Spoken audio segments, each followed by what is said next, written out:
terrified, running from one house to another in the western part of Reykjavik. I'd probably never been so scared in my life. I didn't know exactly what was going on, but there was something bad. I felt being followed, being chased, so I was on the run.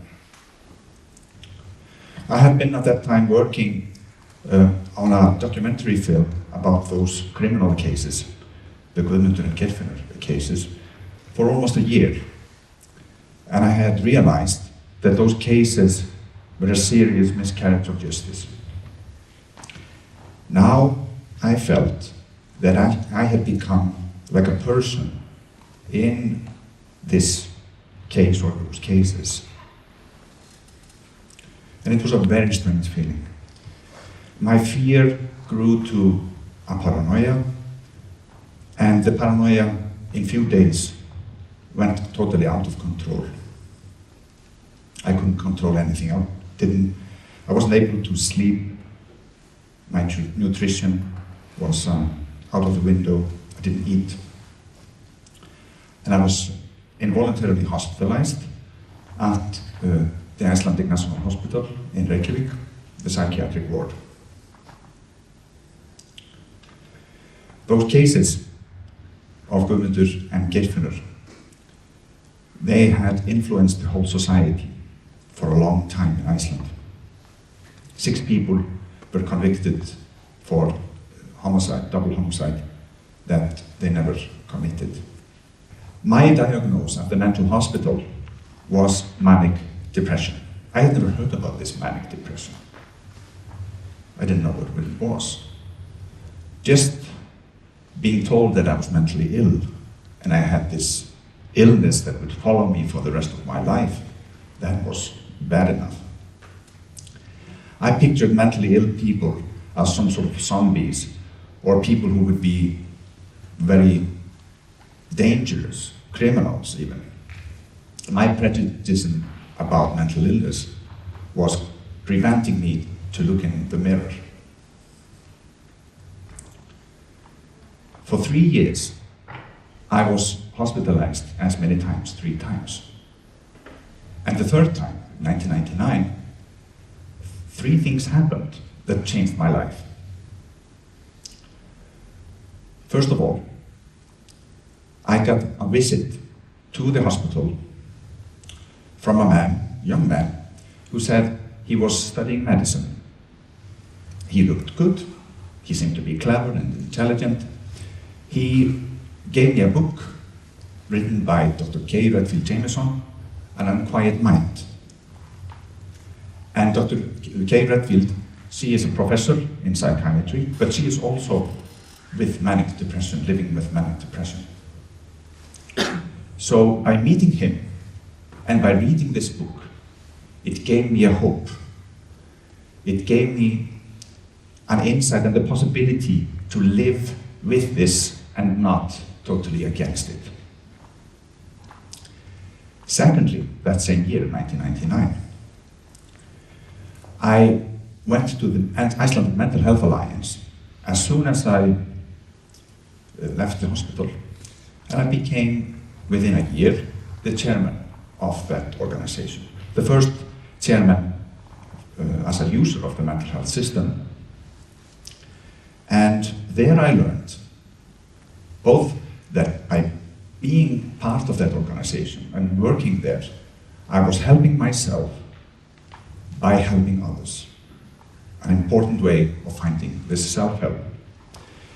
But I also decided to use my experience over the 3 years before to fight stigma and to try to give mental illnesses faces, names, persons so desperately needed. The third thing was that I came out. I came out in a newspaper interview, front page, as a gay person and as a mentally ill person. I blasted it out, even before I had told many of my relatives and friends. And that was really a liberating feeling. Stressful, but very liberating. So facing it, fronting it, and sharing it, I believe is the key to a recovery process. After that, I of course had to deal with my lifestyle, because nothing was the same. This would change my life. So I had to make sure that I would sleep well, that I would eat well, and I would exercise, physical exercises. I developed my own mental self-defense system, which is denying the dualism of separating mind and body. Because I do believe that what we do to our body, we do to our mind, and vice versa. And I started working with stress in a different way than I had before. Not only resisting it and trying to avoid stress, but also to turn it around, because most stress has also a positive side, and we need certain stress in order to move. But there were a lot of things that happened also after that I started looking at in a positive way. That is, that my manic depression was no longer a hindrance in my life. I had to change my profession. I lost my job as a TV journalist that I had been for 7 years. But I found a new role, new purpose. And that is so important, both through the Icelandic Mental Health Alliance, but also through other things that came up. I started working with animal welfare, and I did crazy things. 2003, I started actively campaigning against whale hunting in Iceland, when everybody in this country was pro-whaling. Everybody. People called me eco-terrorist. So I did crazy things. But those crazy things, they gave me a new meaning and a new role, a purpose. So important. And I am thankful for my manic depression. Every day I wake up now, I remind myself how lucky I am to have experienced this and be able to use it as a strength. Of course, I would not wish anybody to go through the same things that I did with the involuntary hospitalizations.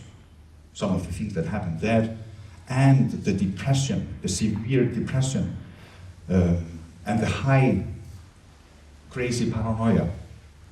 I don't want anybody to experience it, but if you do, it is so important not to be a victim of it. Not to think that this is something that never should have happened to you. It did happen to you. You cannot reverse it. So let's face it, let's front it, and share it. I want to think about my journey, my life journey, as a sailboat. And I ask all of you to picture this sailboat now on the sea. And you have the waves, or you have still weather. If you're on a sailboat, endless sun and no movement of the sea, no wind, is not the perfect situation, is it? Because you need to go forward. Yeah? It can be nice for a while, but then you want the wind, and with the wind comes the waves. And it's absolutely necessary to go through those waves. They can be high and they can be low. But if you are a captain on your boat, taking the responsibility of your journey, and if you are taking responsibility of your crew and yourself, of course, then this journey can be very interesting, giving, and exciting, no matter how much wind there is.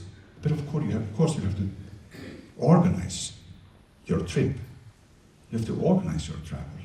You have to make sure that everybody have a good role that they are comfortable with in your crew. You have to think of where to go to avoid the dangers and plan it in a safe way. The aim of this journey is to come safely to the next harbor. This is your part.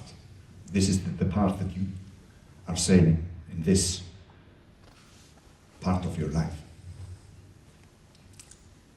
I decided in 1999 to become a captain of my sailboat. And that is how I changed my manic depression from being my weakness to become my strength. Thank you.